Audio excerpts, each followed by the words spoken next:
जय श्रीमन नारायण। आइए, आपका फिर से स्वागत है आपके अपने YouTube चैनल में। आज की इस वीडियो में आप सुनेंगे माघ मास के दूसरे अध्याय की कथा। जो भी भक्त सच्ची श्रद्धा और निष्ठा के साथ माघ मास महात्म्य की कथा को सुनता है तो भगवान विष्णु के दुर्लभ वैकुंठ लोक की प्राप्ति होती है। तो प्रिय मित्रों, हमारे इस चैनल पर आपको हर एक दिन हर एक अध्याय की कथा श्रवण कराई जाएगी। तो प्रिय मित्रों, कथा को आप अवश्य श्रवण करें और अपने मित्रों के साथ भी शेयर करें, जिससे कि उन्हें भी यह पुण्य लाभ प्राप्त हो सके। माघ मास में स्नान व दान का विशेष महत्व होता है। इस महीने संगम नदी के तट पर कल्पवास शुरू हो जाता है। धार्मिक मान्यताओं के अनुसार कल्पवास करने से व्यक्ति अपने सभी पापों से मुक्त हो जाता है और उसे स्वर्ग लोक की प्राप्ति होती है। पौराणिक मान्यताओं के अनुसार इस माह में सभी स्थानों के शुद्ध जल को गंगा तुल्य माना जाता है। इसलिए यदि आप गंगा स्नान नहीं कर सकते तो प्रतिदिन घर में स्नान अवश्य करें और स्नान करते समय उसी में थोड़ा सा गंगा जल अवश्य डाल लें और हर हर गंगे बोलते हुए स्नान करना चाहिए। इससे श्री हरि भगवान की कृपा अपने भक्तों पर सदैव बनी रहती है। यह माघ मास का महीना भगवान विष्णु को समर्पित होता है। तो इस महीने में भगवान विष्णु की सच्ची श्रद्धा और निष्ठा के साथ पूजा अर्चना करनी चाहिए और इसके साथ साथ सूर्यदेव भगवान को भी प्रतिदिन सूर्य अर्घ अवश्य देना चाहिए, जिससे कि हमारे ऊपर सूर्यदेव भगवान की भी विशेष कृपा बनी रहे। तो आइए प्रिय मित्रों, कथा प्रारंभ करते हैं। तो बोलिए विष्णु भगवान की जय, लक्ष्मी नारायण भगवान की जय, सूर्यदेव भगवान की जय, सर्वदेवी देवतान की जय। राजा के ऐसे वचन सुनकर के तपस्वी कहने लगा कि हे राजन, भगवान सूर्य बहुत शीघ्र उदय होने वाले हैं, इसलिए यह समय हमारे लिए स्नान का है, कथा का नहीं। सो आप स्नान करके अपने घर को जाओ और अपने गुरु श्री वशिष्ठ जी के इस माध्यम को सुनो।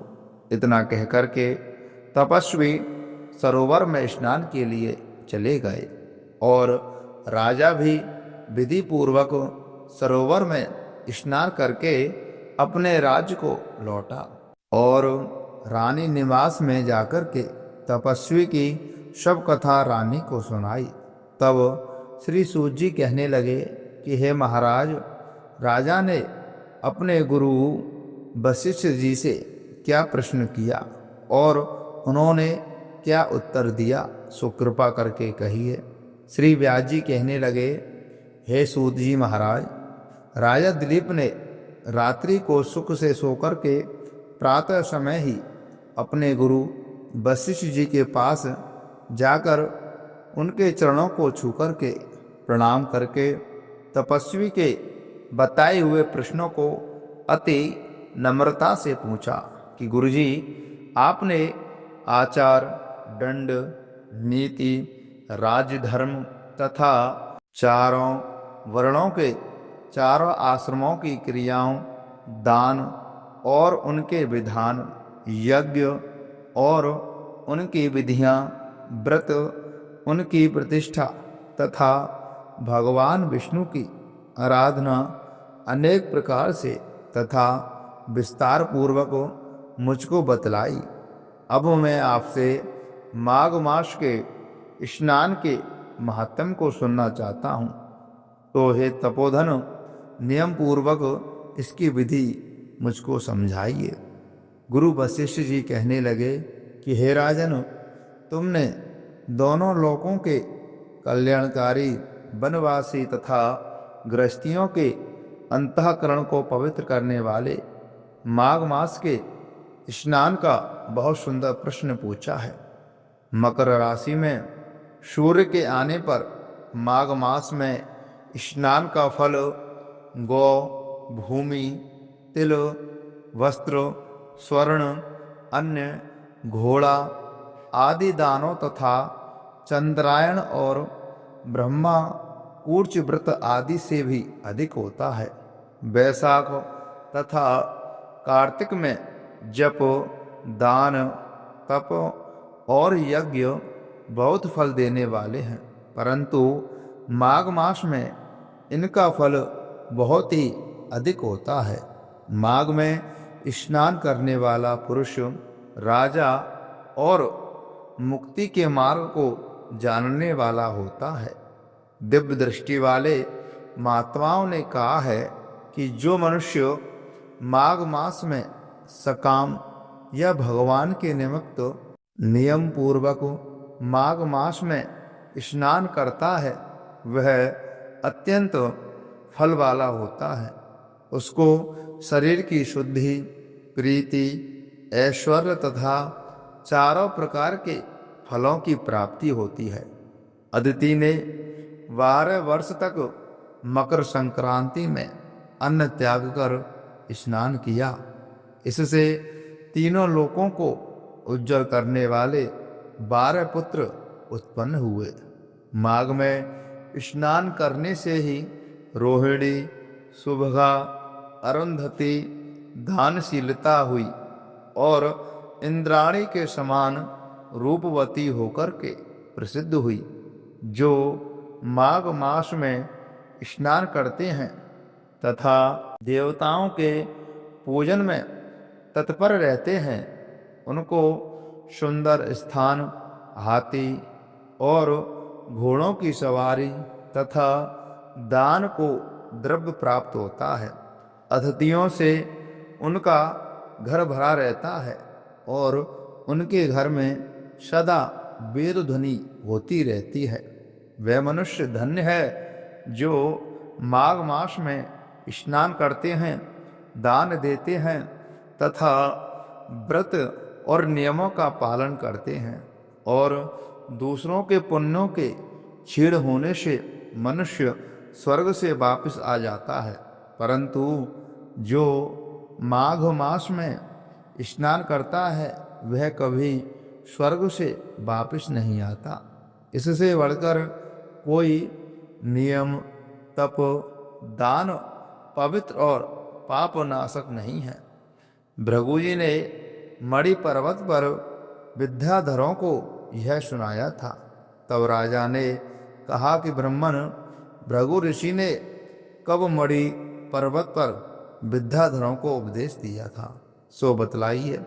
तब ऋषि जी कहने लगे कि हे राजन, एक समय 12 वर्ष तक वर्षा न होने के कारण, सब प्रजा क्षीण होने के कारण संसार में बड़ी उद्विग्नता फैल गई। हिमाचल और विंध्याचल पर्वत के मध्य का देश निर्जन होने के कारण श्राद्ध, तप तथा स्वाध्याय सब कुछ छूट गए। सारा लोक विपत्तियों में फंसकर प्रजाहीन हो गया। सारा भूमंडल फल और अन्न से रहित हो गया। तब विंध्याचल से नीचे बहती हुई नदी के सुंदर वृक्षों से आच्छादित अपने आश्रम से निकल करके श्री भृगु ऋषि अपने शिष्यों सहित हिमालय पर्वत पर गए। इस पर्वत की चोटी नीली और नीचे का हिस्सा सुनहरी होने से सारा पर्वत पीतांबरधारी श्री भगवान के सदृश लगता था। पर्वत के बीच का भाग नीला और बीच बीच में कहीं कहीं सफ़ेद स्फटिक होने से तारों से युक्त आकाश जैसी शोभा को प्राप्त होता था। रात्रि के समय वह पर्वत दीपकों की तरह चमकती हुई दिव्य औषधियों से पूरित किसी महल की शोभा को प्राप्त होता था। वह पर्वत शिखाओं पर बांसुरी बजाती और सुंदर गीत गाती हुई किन्नरियों तथा केले के पत्तों की पताकाओं से अत्यंत शोभा को प्राप्त हो रहा था। यह पर्वत नीलम, पन्ना, पुखराज तथा इसकी चोटी से निकलती हुई रंग बिरंगी किरणों से इंद्रधनुष के समान प्रतीत होता था। स्वर्ण आदि सब धातुओं से तथा चमकते हुए रत्नों से चारों ओर फैली हुई अग्नि ज्वाला के समान शोभायमान था। इसकी कंदराओं में काम पीड़ित विद्याधरी अपने पतियों के साथ आकर रमण करती थी और गुफाओं में ऐसे ऋषि मुनि जिन्होंने संसार के सब क्लेशों को जीत लिया है, रात दिन ब्रह्म का ध्यान करती हैं और कई एक हाथ में रुद्राक्ष की माला लिए हुए शिव की आराधना में लगे हुए हैं। पर्वत के नीचे भागों में जंगली हाथी अपने बच्चों के साथ खेल रहे हैं तथा कस्तूरी वाले रंग बिरंगे मृगों के झुंड इधर उधर भाग रहे हैं। यह पर्वत सदा राजहंस तथा मोरों से भरा रहता है। इसी कारण इसको हेमकुंड कहते हैं। यहाँ पर सदैव ही देवता, गुह्यक तथा अप्सराएं निवास करती हैं। तो प्रिय मित्रों, ये रही माघ मास महात्म्य के दूसरे अध्याय की कथा। तो प्रिय मित्रों, जो भी भक्त सच्ची श्रद्धा और निष्ठा के साथ माघ मास महात्म्य की कथाओं को सुनता है तो भगवान विष्णु की कृपा उसके ऊपर विशेष प्रकार से होती है।